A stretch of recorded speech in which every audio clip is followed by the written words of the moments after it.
Hello friends, આપણે model પેપરમાં 1 થી 25 ક્વેશ્ચન જોઈ ગયેલા હતા. હવે આપણે 25થી કન્ટિન્યુ કરીશું. 25મો ક્વેશ્ચન છે બકુલો વાયરસ. બરાબર. સામાન્ય રીતે બકુલો વાયરસને આપણે જૈવિક નિયંત્રક તરીકે જાણીએ છીએ. બરાબર. ઉપદ્રવી જંતુ અથવા રોગોનું જૈવિક નિયંત્રણમાં આપણે એને ભણી ગયેલા કે આવા વાયરસ કૃષિ ક્ષેત્રે એક પ્રકારનું પેસ્ટ કંટ્રોલનું કામ કરતા હોય છે. બરાબર. ઓકે. અને સામાન્ય રીતે એ સ્વાસ્થ્ય માટે જે પ્રાણીઓ છે તેને નુકસાન કરતા નથી અથવા વનસ્પતિ પર બીજી અન્ય વનસ્પતિ પણ નુકસાન કરતા નથી. બરાબર. ઓકે. ચાલો, વિધાન અને કારણ અથવા આમાં બંને વિધાન આપેલા છે, એટલે આમાં સાચું કે ખોટું એ જ જણાવવાનું છે.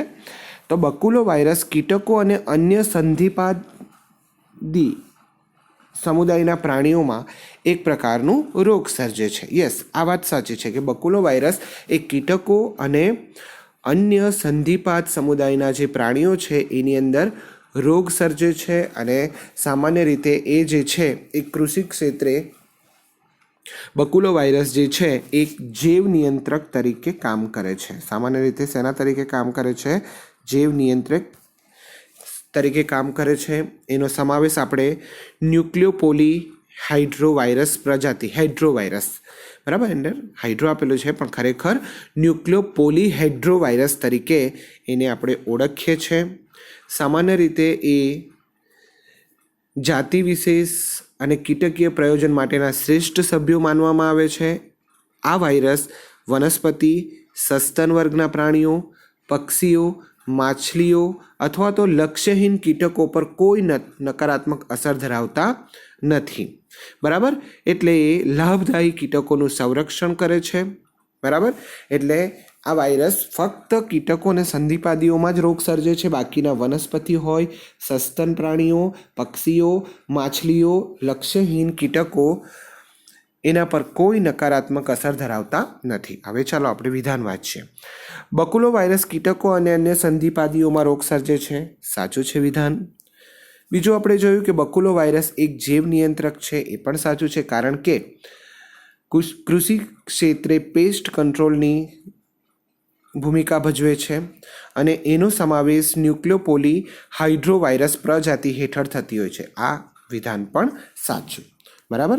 ચાલો, તો આપણો આન્સર વિધાન એક્સ પણ સાચું છે અને વિધાન વાય પણ સાચું છે. એટલે આપણો આન્સર એમાં વિધાન એક્સ અને વાય એ બંને સાચા છે. બરાબર. ઓકે. ચાલો, હવે આપણે ક્વેશ્ચન નંબર બીજો જોઈશું. રિસ્ટ્રિક્શન એન્ડોન્યુક્લિયસ નામનો ઉત્સેચક. બરાબર. રિસ્ટ્રિક્શન એન્ડોન્યુક્લિયસ નામનો ઉત્સેચક. હવે એમાંથી કેટલાક આન્સર છે, એનું કામ શું છે? પહેલો આન્સર છે ડીએનએના અણુમાં ચોક્કસ જગ્યાએ કાપ મૂકે છે. બીજું, ડીએનએના લાઇગેઝના અણુને જોડવા માટે ન્યુક્લિયોટાઇડના ચોક્કસ ક્રમને ઓળખે છે. બરાબર. ત્રીજો આન્સર છે ડીએનએ પોલિમરેઝ નામના ઉત્સેચકની ક્રિયાવિધિને અવરોધે છે. બરાબર. અને ચોથો આન્સર છે ડીએનએના અણુને છેડા પરથી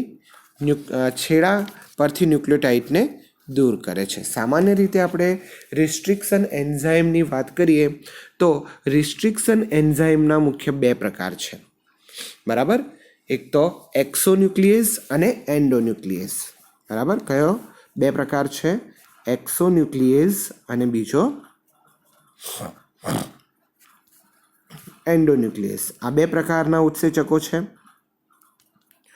જે એક્સોન્યુક્લિયસ જે ઉત્સેચક છે એ ડીએનએના ટુકડા એટલે ઈચ્છિત લક્ષણોવાળો ડીએનએના ટુકડાને ઓળખે છે. એની અંદર પેલિન્ડ્રોમિક સિક્વન્સને ઓળખે છે. હવે વિદ્યાર્થી મિત્રો, તમે બધા જ ઓફલાઈનમાં પેલિન્ડ્રોમિક સિક્વન્સ એ શું છે એના વિશે આપણે જાણી ગયા છે. બરાબર. તો એ એક્સોન્યુક્લિયસ જે ઉત્સેચક છે એ આ બંને ઉત્સેચક પેલિન્ડ્રોમિક સિક્વન્સને તો ઓળખે જ છે. બરાબર. પેલિન્ડ્રોમિક સિક્વન્સ ફરીવાર આપણે જોઈએ, આગળથી વાંચો પાછળથી વાંચો, એક સરખું વંચાતું હોય તો એવી જે સિક્વન્સ છે તેને આપણે પેલિન્ડ્રોમિક સિક્વન્સ કહીએ છીએ. હવે આપણને એમ થાય કે શું આગળથી ને પાછળ, તો નાઇટ્રોજન બેઝ ડીએનએના અણુમાં નાઇટ્રોજન બેઝ આગળ અને પાછળ એક સરખો વંચાતું હોય તો એને આપણે પેલિન્ડ્રોમિક સિક્વન્સ કહીએ છીએ. તો આ જે રિસ્ટ્રિક્શન એન્ડોન્યુક્લિયસ છે, હવે રિસ્ટ્રિક્શન એન્ઝાઇમ ડીએનએના અણુને કાપવા માટે વપરાય છે, એટલે એને આપણે બાયોલોજિકલ સીઝર કહીએ છીએ, જૈવિક કાતર કહીએ છીએ. એના બે પ્રકાર છે, એક્સોન્યુક્લિયેઝ અને એન્ડોન્યુક્લિયેઝ.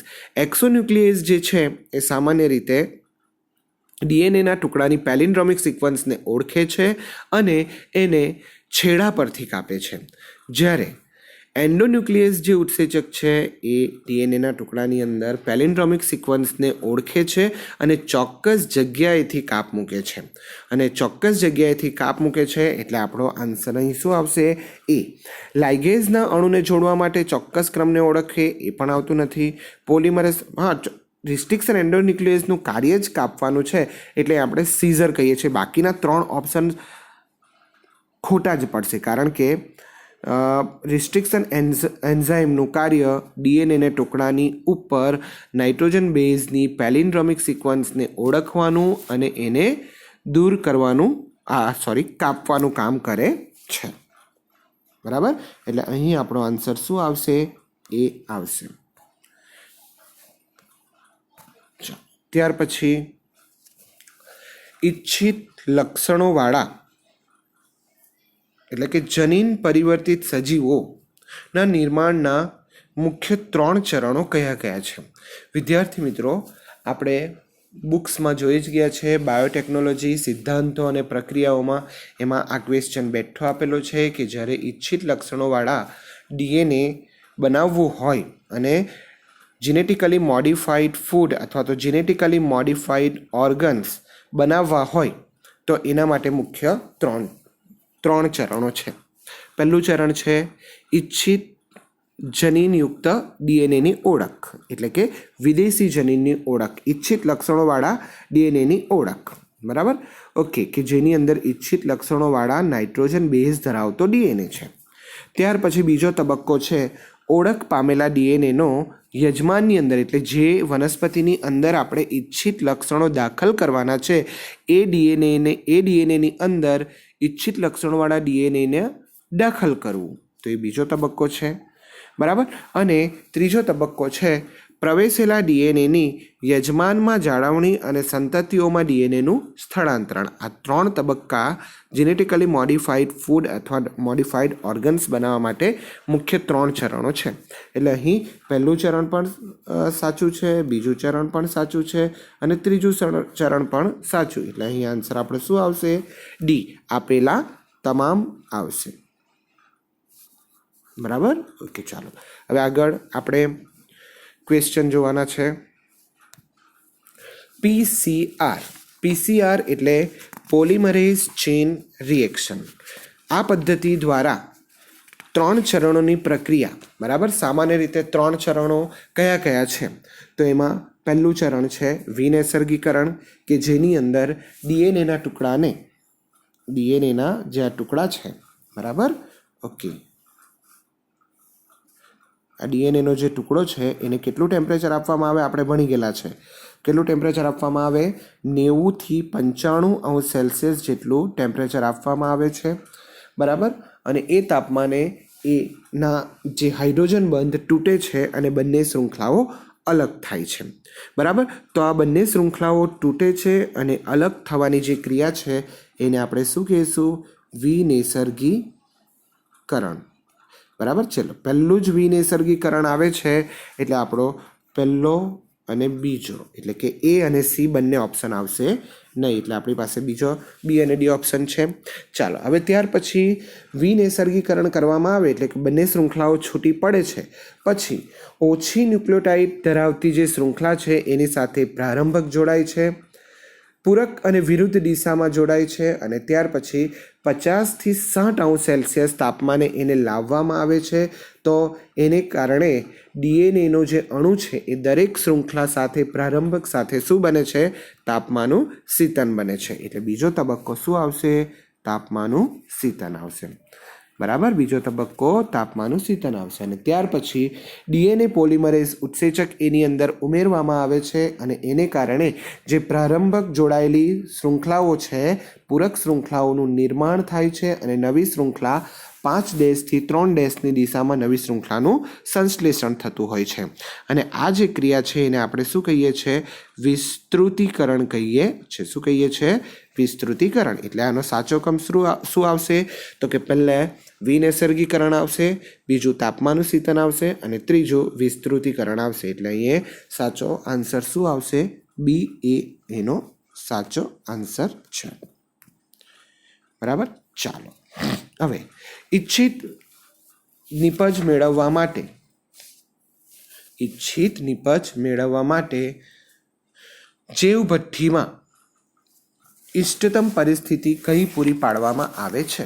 તો સામાન્ય રીતે સંવર્ધનની ક્રિયા અથવા તો સંવર્ધનથી નિપજોનું ઉત્પાદન થઈ શકતું નથી, તો વ્યાપક સ્તરે એનું ઉત્પાદન ઓછું કદ ધરાવતા સંવર્ધનથી નિપજોનું ઉત્પાદન થઈ શકતું નથી. એટલે એ વ્યાપક સ્તરે એનું ઉત્પાદન કરવામાં આવે છે અને એ વ્યાપક સ્તરે એનું ઉત્પાદન કરવા માટે જૈવભઠ્ઠીની આવશ્યકતા હોય છે, જેમાં સામાન્ય રીતે જૈવ સંવર્ધન મોટી માત્રામાં એટલે કે 100થી 1000 લીટર માત્રામાં એનો ઉપયોગ કરવામાં આવે છે. સામાન્ય રીતે એ જૈવભઠ્ઠી એક વાસણ જેવું છે જેમાં સૂક્ષ્મ વનસ્પતિઓ, પ્રાણીઓ અને માનવ કોષનો કાચા સામાન તરીકે ઉપયોગ કરીને વિશિષ્ટ નિપજો, વ્યક્તિગત ઉત્સેચકો વગેરેમાં પરિવર્તિત કરવામાં આવે છે અને એ ઈચ્છિત નિપજ મેળવવા માટે જૈવભઠ્ઠીમાં ઇષ્ટતમ પરિસ્થિતિ પૂરી પાડવામાં આવતી હોય. સામાન્ય રીતે ઇષ્ટતમ પરિસ્થિતિ માટે તાપમાન, પીએચ, પ્રક્રિયાર્થી, ક્ષાર અને વિટામિન કે ઓક્સિજન. બરાબર. કઈ કઈ વસ્તુ? તાપમાન, બરાબર, ધ્યાન રાખજો, ટેમ્પરેચર, બરાબર, પીએચ, આ ઉપરાંત પ્રક્રિયાર્થી પણ આવે છે પણ કોઈ પણ ઓપ્શનમાં પ્રક્રિયાર્થી નથી. બરાબર. પ્રક્રિયાર્થી, ત્યાર પછી ક્ષાર, વિટામિન અને ઓક્સિજન. આ બધાની ચોક્કસ ઇષ્ટતમ પરિસ્થિતિ પૂરી પાડવામાં આવે છે. હવે પહેલું આપણે જોઈએ તાપમાન, પીએચ, O2 એ સાચું છે પણ CO2 અહીં સાચું નથી એટલે ઓપ્શન એ આવશે નહીં. બી ઓપ્શન ટેમ્પરેચર, પીએચ, પ્રક્રિયાર્થી, ક્ષાર, વિટામિન અને ઓક્સિજન. આમાં પ્રક્રિયાર્થી અને ક્ષાર નથી પણ બાકીના 4 ફેક્ટર અહીં છે એટલે બી ઓપ્શન એ સાચો છે. સીમાં આપણે જોઈએ તો પ્રક્રિયાથી, ક્ષાર, પીએચ એ સાચા પણ ઘનતા એમાં જરૂરી નથી એટલે સી ઓપ્શન આવશે નહીં. ચાલો ડી ક્ષાર, વિટામિન, O2 એ પણ સાચું છે પણ દબાણ એમાં ઇષ્ટતમ પરિસ્થિતિમાં આવતું નથી એટલે એ ઓપ્શન પણ ખોટો છે. એટલે અહીં ઓપ્શન શું આવશે? ઓપ્શન બી એ સાચો આન્સર છે. ચાલો હવે આપણે જોવાના છે સોનેરી ચોખા.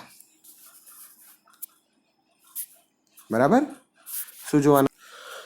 હા, હવે આ ક્વેશ્ચન વિદ્યાર્થી મિત્રો આપણો કોર્સમાંથી નીકળી ગયેલા ભાગનો છે એટલે એને આપણે જોતા નથી. બરાબર. તેમ છતાં આપણે જોઈએ ચોખામાં કયા વિટામિનનું પ્રમાણ વધુ હોય તો ચોખામાં સામાન્ય રીતે વિટામિન એનું પ્રમાણ વધારે હોય છે. સ્કીપ કરીએ છીએ, આગળ જઈએ. બરાબર. ઓકે, ચાલો.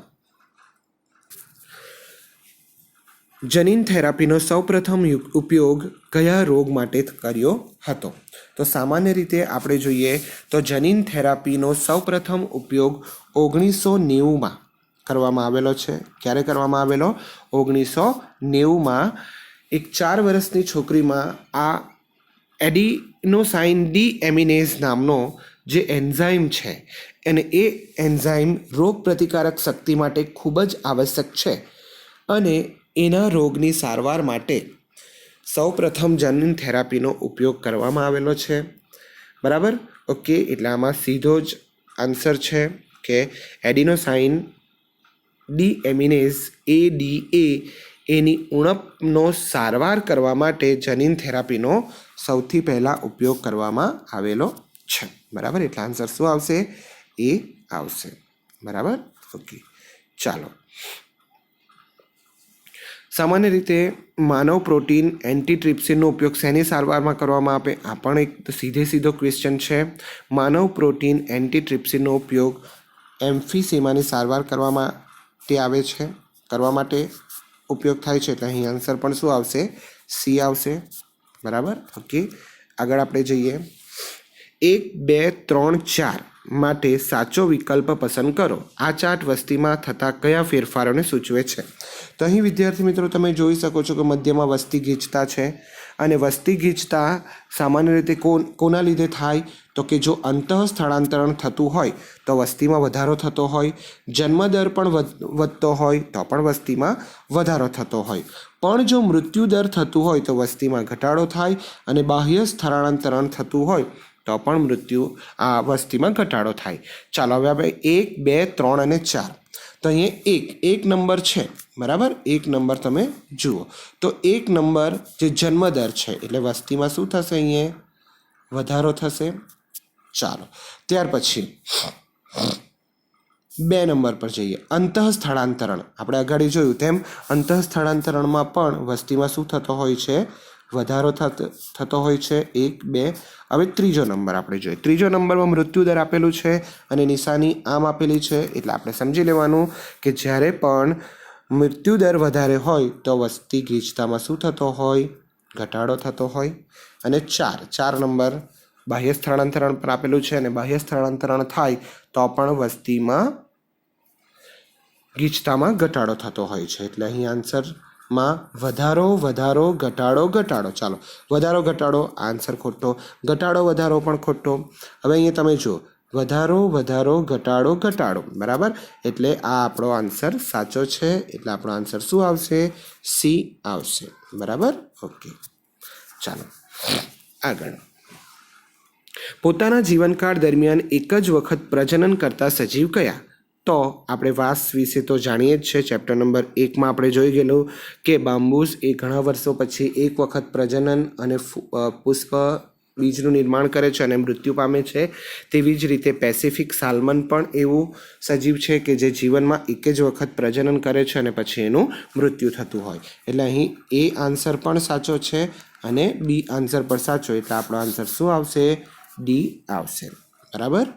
ઓકે, ચાલો હવે આગળ. એક જ પ્રકારના સ્ત્રોતો માટે સ્પર્ધા કરવાવાળી બે નજીકની સંબંધિત જાતિઓ અનંતકાળ સુધી સાથે રહી શકતી નથી. કારણ કે સ્ત્રોત એક જ છે, તો ભવિષ્યમાં એ સ્ત્રોત માટે બે જાતિઓ એકબીજા સાથે સ્પર્ધા કરતી હોય તો સ્ત્રોત ઘટી જવાની શક્યતા છે. બરાબર, એટલે એ સ્ત્રોત મર્યાદિત થશે, અને જ્યારે મર્યાદિત થશે ત્યારે બંને જાતિઓ એકબીજા સાથે સ્પર્ધામાં ઉતરશે, અને જ્યારે પણ બે જાતિઓ સ્પર્ધામાં ઉતરે છે તો જે બળવાન છે, મજબૂત જાતિઓ છે એ જીતે છે અને નિમ્ન જાતિઓ હારે છે, અને પરિણામે નિમ્ન જાતિ વિલુપ્ત થાય છે. બરાબર, એટલે ફરીવાર આપણે આ ક્વેશ્ચન વાંચીએ કે એક જ પ્રકારના સ્ત્રોત માટે સ્પર્ધા કરવાવાળી બે નજીકની સંબંધિત જાતિઓ અનંતકાળ સુધી સાથે રહી શકતી નથી કે સહ અસ્તિત્વ ધરાવતી નથી. સ્પર્ધાના અંતે નિમ્ન જાતિને વિલુપ્ત કરી દેવામાં આવે છે, અને આ નિયમ કોનો છે? તો સામાન્ય રીતે ડાર્વિનનો એ સિદ્ધાંત નથી. હા, ડાર્વિનમાં સ્પર્ધા એક ભાગ છે, પણ આ નિયમ ડાર્વિને આપેલો નથી. મોર્ગન તો આમાં આવતું જ નથી, અને મેન્ડલ તો આનુવંશિકતાના નિયમો આપેલા છે. તો આ જે સ્પર્ધક નિષેધનો સિદ્ધાંત છે એ ગોસનો સિદ્ધાંત છે. એટલે આપણો આન્સર શું આવશે? બી આવશે. બરાબર, ચાલો આગળ. સાઇબિરિયા અને અન્ય અતિશય ઠંડા ઉત્તરીય વિસ્તારોમાંથી આવતા હજારો પક્ષીઓ ભારતમાં કયા રાષ્ટ્રીય ઉદ્યાનમાં મહેમાન બને છે? આ પણ બેઠો ક્વેશ્ચન છે કે સાઇબિરિયા અને અન્ય અતિશય ઠંડા વિસ્તારોમાંથી આવતા હજારો પક્ષીઓ ભારતના કયા રાષ્ટ્રીય ઉદ્યાનમાં મહેમાન બને છે? તો એ કેવલાદેવ રાષ્ટ્રીય ઉદ્યાન ભરતપુર રાજસ્થાનની અંદર આવે છે. એટલે અહીં પણ આન્સર શું આવશે? એ આવશે. બરાબર, ચાલો આગળ. વૈશ્વિક જૈવ વિવિધતાના સંદર્ભે કોણ સૌથી મહત્તમ જાતિઓનું પ્રતિનિધિત્વ કરે છે? તો ફટાફટ આપણે જોઈએ. બેઠા ક્વેશ્ચન છે. સામાન્ય રીતે ફૂગ એ મહત્તમ જાતિનું પ્રતિનિધિત્વ કરે છે. બરાબર, ઓકે, ચાલો. હોટસ્પોટ પ્રદેશોની યાદીમાં પાછળથી કેટલા નવા વિસ્તારો ઉમેરાયા? તો અત્યારે શરૂઆતમાં 25 જેટલા હોટસ્પોટ વિસ્તારો હતા, અને પાછળથી તેની અંદર 9 જેટલા વિસ્તારો ઉમેરાયા, અને ટોટલ વિસ્તાર 34 જેટલા થયા. બરાબર, પણ શરૂઆતમાં 25 હતા અને નવા કેટલા ઉમેરાયા? 9. એટલે 25 શરૂઆતમાં અને પછી 9 ઉમેરાયા. હવે 9 પછીથી ઉમેરાયા છે એટલે અહીં આન્સર એ આવશે. બરાબર, ઓકે. ચાલો આગળ. IUCN રેડ લિસ્ટ 2000ના દસ્તાવેજી પુરાવો પ્રમાણે પાછલા 500 વર્ષમાં કેટલી જાતિઓ લુપ્ત થઈ? આ પણ એક જ્ઞાનને લગતો યાદ રાખવું જ પડશે કે એ 2004ના દસ્તાવેજી પુરાવો પ્રમાણે લાસ્ટ 500 વર્ષમાં કુલ 784 જેટલી જાતિઓનો નાશ થયો. એટલે આન્સર આપણો શું આવશે? એ આવશે. બરાબર. કયા અંતઃસ્ત્રાવો સ્ત્રીઓમાં ફક્ત ગર્ભાવસ્થા દરમિયાન જ ઉત્પન્ન થાય છે? બરાબર, પહેલો ઓપ્શન છે HCG, હ્યુમન કોરિયોનિક ગોનેડોટ્રોપિન, હ્યુમન પ્લેજેન્ટા લેક્ટોજન્સ એ પણ ગર્ભાવસ્થા દરમિયાન જ ઉત્પન્ન થાય છે, અને રિલેક્સિન એ પણ ગર્ભાવસ્થા દરમિયાન જ ઉત્પન્ન થાય છે. 3 હોર્મોન્સ ગર્ભાવસ્થા દરમિયાન જ ઉત્પન્ન થાય છે. એટલે આપણો આન્સર શું આવશે? આપેલા તમામ. બરાબર, ઓકે. ચાલો આગળ. કઈ પદ્ધતિઓ અંતિમ લક્ષ્ય સંતાન પ્રાપ્તિ છે? પહેલી છે ગિફ્ટ, ગેમેટ ઇન્ટ્રાફેલોપિયન ટ્રાન્સફર, ઇક્સી, ઝિફ્ટ. બરાબર, આ 3 રાઈટ છે, અંતિમ પ્રાપ્તિ છે. બરાબર, ગિફ્ટ PDIS, STIS એટલે કે સેક્સ્યુઅલી ટ્રાન્સમિશન ડિસીઝ છે એટલે આ ઓપ્શન ખોટો. PDI STIS આ પણ ખોટો. ET MTP એટલે મેડિકલ ટર્મિનેશન ઓફ પ્રેગ્નન્સી આ પણ ખોટો. એટલે મુખ્યત્વે 3 પદ્ધતિ છે, ગિફ્ટ, ઇક્સી અને ઝિફ્ટ, એ અંતિમ લક્ષ્ય સંતાન પ્રાપ્તિ છે. એટલે આન્સર શું આવશે? એ આવશે. બરાબર, ચાલો. ઈ કોલાઈમાં સ્વયંજનન માટેનો પૂર્ણ સમય કેટલો છે? બરાબર, તો ઈ કોલાઈમાં સ્વયંજનન પૂર્ણ કરવા માટે કેટલો સમય લાગે છે?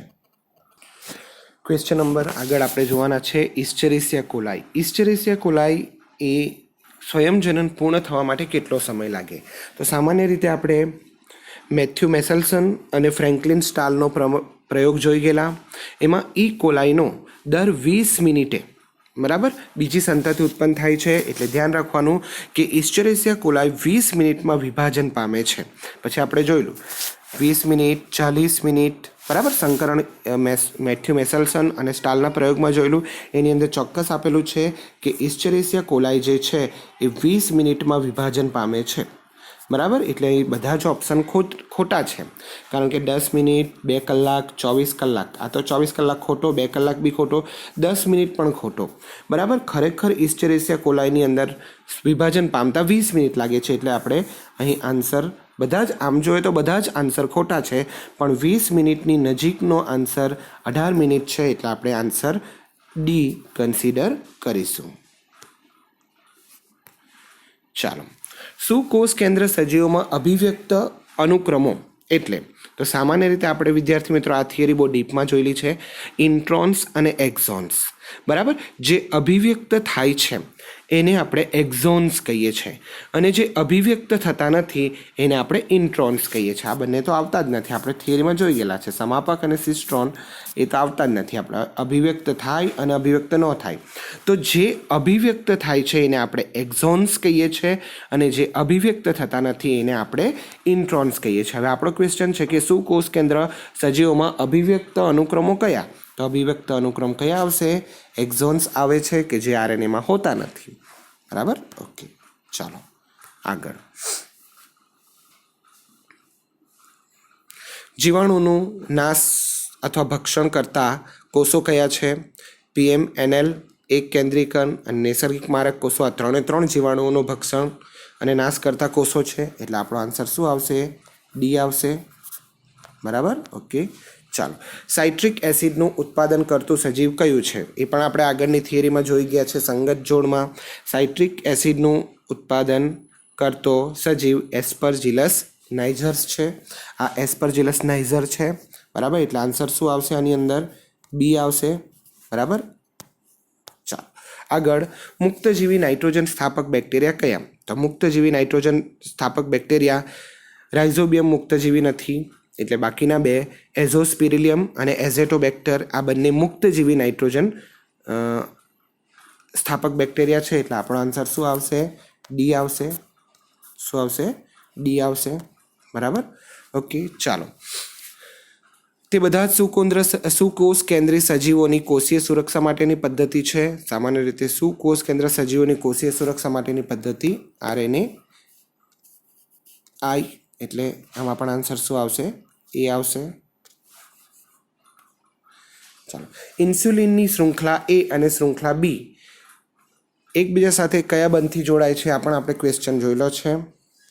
બરાબર, ઇન્સ્યુલિનની શૃંખલા A અને શૃંખલા B બંને ડાયસલ્ફાઇડ બંધથી જોડાયેલી છે. બરાબર, એટલે અહીં આન્સર શું આવશે? ડાયસલ્ફાઇડ. બરાબર, ઓકે. વાક્ય પસંદ કરો જે પરોપજીવનને સારી રીતે સમજાવે છે. પરોપજીવન એટલે એકને ફાયદો થતો હોય અને બીજાને નુકસાન થતું હોય, અથવા બીજો અસરગ્રસ્ત થતો હોય, તો એને આપણે પરોપજીવન કહીએ. ચાલો એ જોઈએ. એક સજીવને લાભ થાય, ખોટું. બંને સજીવને લાભ થાય તો એ સહભોજિતા આવે, પરસ્પરતા આવે, એ પણ ખોટું. એક સજીવને લાભ થાય પરંતુ બીજાને અસર પામતું નથી, એ પણ ખોટું. સામાન્ય રીતે પરોપજીવન અને ભક્ષણ એક સરખું છે, એટલે એક સજીવને લાભ થાય અને બીજાને અસર પણ થાય. તો અહીં આન્સર શું આવશે? ડી આવશે. બરાબર, ઓકે, ચાલો. અને લાસ્ટ ક્વેશ્ચન, કઈ વનસ્પતિ પરાગનયન માટે લિંગી કપટનો સહારો લે છે? બરાબર, સામાન્ય રીતે ઓર્કિડ એ લિંગી કપટનો સહારો લે છે, મધમાખી સાથે એવું કરે છે. બરાબર, ઓકે. અને પ્રજનન, આભાસી પ્રજનન કરીને એક પ્રકારનું લિંગી કપટ કરે છે. બરાબર, એટલે અહીં આન્સર શું આવશે? એ આવશે. બરાબર, ઓકે.